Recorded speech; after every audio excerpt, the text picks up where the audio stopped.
Welcome, this is Christopher Baxter, founder of InnerSky Yoga. My aspiration is that this montage of InnerSky techniques lights a spark of inspiration in those who feel yoga as a deep experience of kind-hearted awareness, core energy, lightness of spirit, and well-being in body, mind, and heart.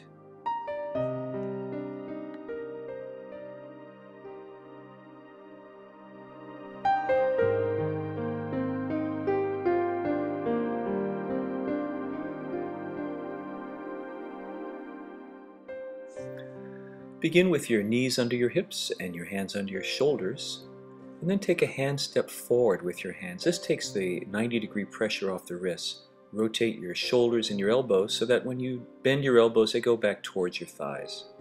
Bring your spine into a neutral position. And then as you begin to exhale the breath, curl your tailbone under. And following that movement, begin to round your low back and your middle back, finally bringing your chin to your chest as you scoop out the belly.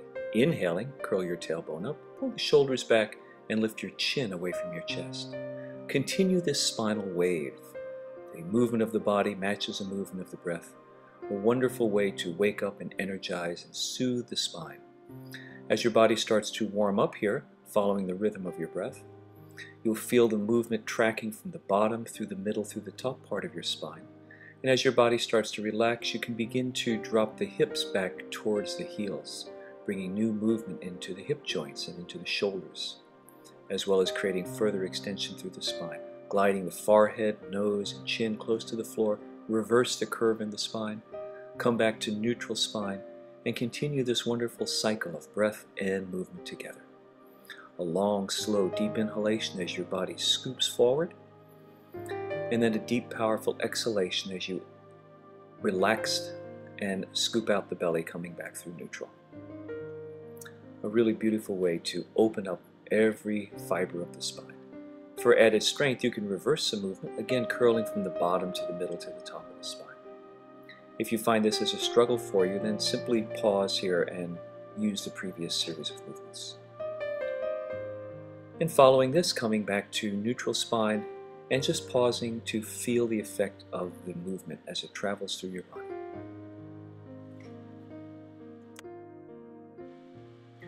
Here we begin to open the spine laterally. This is a movement we rarely do in our daily lives, so it feels very refreshing and renewing. Inhaling through the center, as you exhale, press your hip forward, press your shoulder back to meet the hip, and bring your ear to the shoulder as well. The gaze of your eyes is going to be between your thumbs. This will help keep the back of your neck long. Enjoy how this movement squeezes one side of the body while the opposite side of the body at the same time fans open like an accordion. The deep, full breathing here, of course, is an essential part of the activity. So you can see here we're squeezing here, the other side is opening, and then the side away from you is squeezing, the ear towards the hip towards the ear, while this side opens.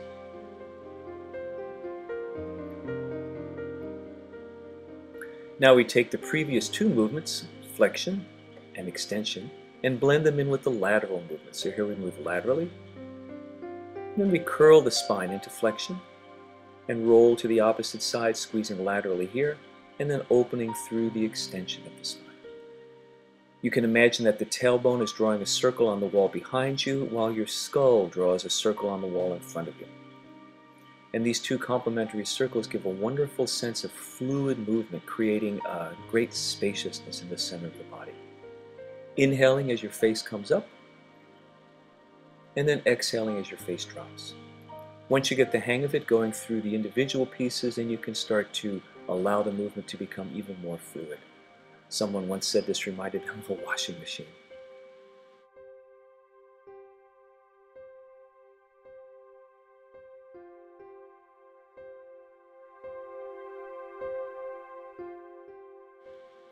So here we move into rotating the spine. And in rotating the spine, we have the opportunity to create great space. So the knees are wider apart than the hips here. The underneath arm supports the weight of the body, so there's no pressure on the side of the neck. The hips go side to side, first of all, to bring space into the sacral joints. And then again, the tailbone moves in a circle. When the hand comes in front of the face, press down through the hand, and with the underneath arm, reach towards the wall you're facing. The movement is really a spiral. You can see that it begins in the pelvis first, And then the lower, middle, and upper torso follows that basic movement in the pelvis. It's a wonderful release. Exhaling as you rotate, inhaling as you come through the center. So you can see the weight is on the shoulder. There's not much pressure on the side of the neck. The hips go side to side. Pull the breath into the root of your body. You can flex and extend the spine here. It's a really terrific position to bring new space into the hips, especially if you sit in a chair a lot. And then pressing that hand into the ground that's in front of the face, you can see the hips rotate first, then the lower, middle, and upper torso follows like a barber pole spiral. Inhale as you come back through the center, and then coming back into neutral position, feel the effect. Lastly then, we move the flesh away from the sits bones in sitting position, rolling to the back and front of the sits bones, come to neutral spine. So there's a little bit of a curve in the low back, the curve going towards your belly. Lift up through the sternum, settle the shoulder blades down towards the ground. And here we bring length to the spine. Press down through the sits bones, press down through the shoulder blades, and lift up gently through the belly, sternum, and skull, stretching the spine in two directions.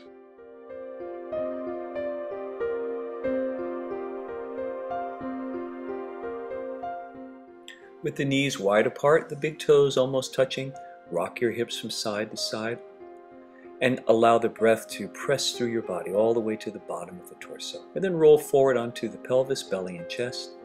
Press the feet from heel to toe, not trying to push the feet to the floor, but rather letting gravity pull the feet down. From time to time, draw the heels towards the tailbone, and then again surrender to gravity, keeping the feet touching from heel to toe. Feel the places in your body that are resisting and holding on, and draw the breath and movement down into the very, very bottom of the hips and tailbone, finding ways to help your body relax and open, sinking down into the ground. After a while, the hands come under the shoulders and the buttocks drop between the heels. One of my very favorite hip openers is a half-bound angle. So you can see beginning from here with your pelvis in neutral. Open up the wave of breath from the bottom to the middle to the top. And then the bottom of the sits bones, because they're shaped like the bottom of a rocking chair, allow you to roll forward and back. You can see that the spine once again follows the origin of movement in the pelvis. This is a wonderful, wonderful movement to help bring space through the hips as well as through the spine. Place the hands wider apart than the shoulders, and the focus here is on maintaining a lengthened spine. You can see that the spinal wave continues, matching the movement of your breath. And in addition to gliding forward and back, now we begin to use cross fiber stretch with the hands wide apart, pressing from the right to the left sits bone, and again letting the spine follow that movement. Eventually walking the hands all the way over to the side and returning to those wonderful flexion extension spinal waves. Adding the lateral movement, basically including the movements that we began with at the very start of this series. You can see that we're deep into the hips, we're also deep into the spine, the breath wave is complementing, and then walking back through the center, going over to the opposite side. Can you feel what's happening here in the body, as well as seeing the wonderful movement that's happening from the bottom to the middle to the top of the spine? It's a very relaxing and enjoyable way to open up some of the deepest core joints of your body, the hips, including the sacral joints, as well as the root of the spine. And finally coming back through the neutral position, pressing the hands to the ground, pulling the hands towards your hips, even as you lift and roll back up to seated alignment. A wonderful, wonderful feeling rises up through the center of your body. Then of course reversing to the opposite side. In my case, because of knee injuries, I keep a little inflatable ball handy, and that helps the knee stay slightly elevated and releases compression inside the knee joint. It creates safety and allows me to relax fully into this movement. Just a note here that you don't have to have a perfect body or be injury-free to enjoy your practice of yoga. I certainly have plenty of limitations in my body from different experiences over my years, but it doesn't have to take away from the wonderful experience and opening and strengthening that yoga provides. So just as on the opposite side, we're doing cross fiber stretch here, combining it with flexion and extension, spinal waves. You can just feel how these movements go from the bottom through the middle to the top of the spine, through the base of the neck, into the bottom of the skull. The jaw joint is relaxed. The breath wave matches the movement, inhaling as you lift up, exhaling as you drop. A wonderful sense of just letting go, walking the hands around the core of the body here. Sense and visualize what's happening in the hip and sacral joints as you go through these simple opening movements. Spaciousness grows in the body, and a sense of well-being and relaxation and safety begins to settle in. When your body feels safe, it lets go of its holding patterns, and there's a profound sense of release and coming home. Again, the hands press to the floor and pull towards the hips as the spine lengthens out and then lifts back up towards sitting. The movements almost echo for a few breaths, and then taking the time to just settle in and feel the effect of that wonderful opening.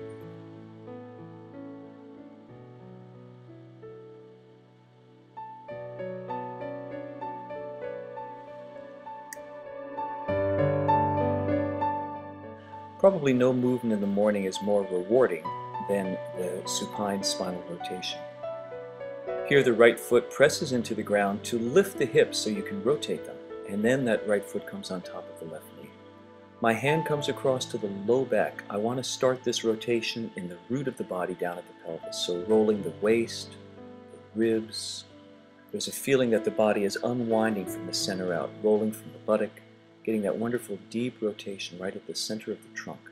And then begin to gradually work the hand down the leg from the hip, through the hamstring, slowly and slowly bringing the knee down towards the ground. The extended arm on the right side is just relaxed in a position of ease. The shoulder may or may not be touching the ground depending on your flexibility.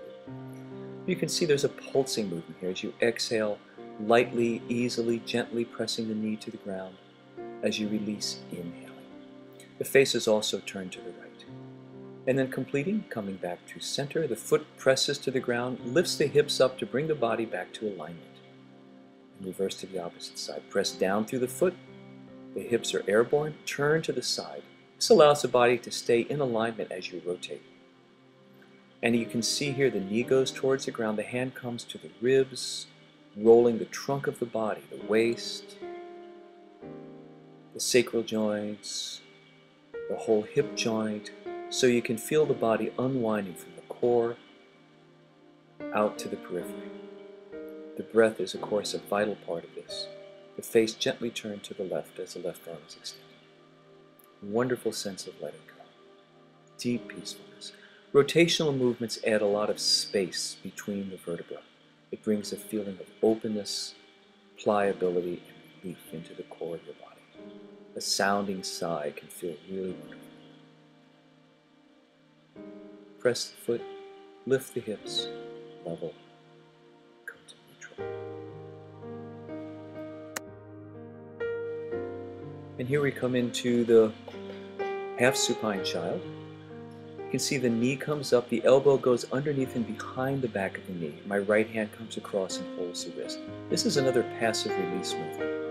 The arm is supporting and steering the leg. In this way, the leg is able to let go. Relax the belly, relax the buttocks, relax the thigh, the knee, the calf, all the way to the tips of the toes. The whole point here is to give the leg support so it feels safe enough to let go of chronic hold. And then with the arms, I can begin to move the leg in a variety of movements around the hip joint. There's a sense of feeling deeply what's happening in the core of the body, flooding this part of the body with the breath, giving plenty of time and space for these deep holding patterns in the hips, the low back, and the inner groin to release. At the end, the lower arm supports the leg, slowly lowering it to the ground, off the sticky mat, so that the leg can extend and lengthen all the way out. Breath in, breath out, and the contrast between the two sides of the body is really wonderful.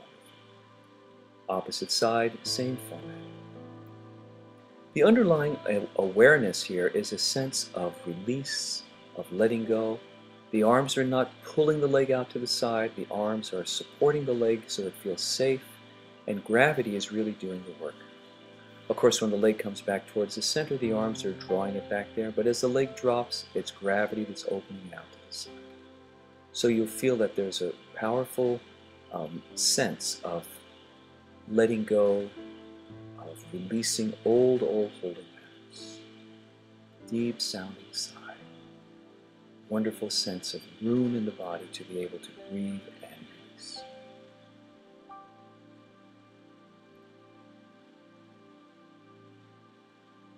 And this lovely, lovely feeling as the underneath arm just lowers the leg down to the ground. And the leg drags out. The feeling that echoes at the end is not just in the hips, but the entire body is involved in this wonderful sense of vast expansion.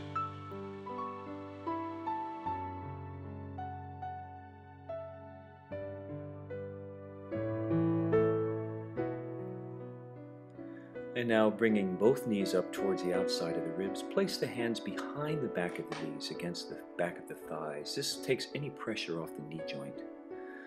In this rhythm, as you draw the thighs to the outside of the ribs, exhale, and as you inhale, let gravity pull the feet towards the ground. It's a lovely motion, not only pressing the low back to the ground, but also rocking the sacrum.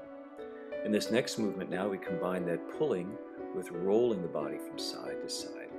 So if you just follow the action of one knee or the other, you'll see that the knees are being moved in circles. As you draw the leg out to the side, gravity rolls the body and then pull the knee up towards the ribs. It's a very, very lovely movement. Another variation is to circle the knees in towards the center. There's really many different opportunities here to open the hips. Feel free to use your intuition. The main underlying theme is that the arms are supporting and steering the legs so that the legs can remain in neutral. The legs being passive like this gives us lots of space for the holding patterns in the body to begin to let go. Notice that the elbows and forearms are on the ground, so there's very little effort used in the arms. At the end, the soles of the feet press, the feet are resting comfortably on the ground, the knees out to the sides, and again, deep release. Core energy, lightness of spirit, and well-being in body, mind, and heart. Lightness of spirit and well-being in body, mind, and heart.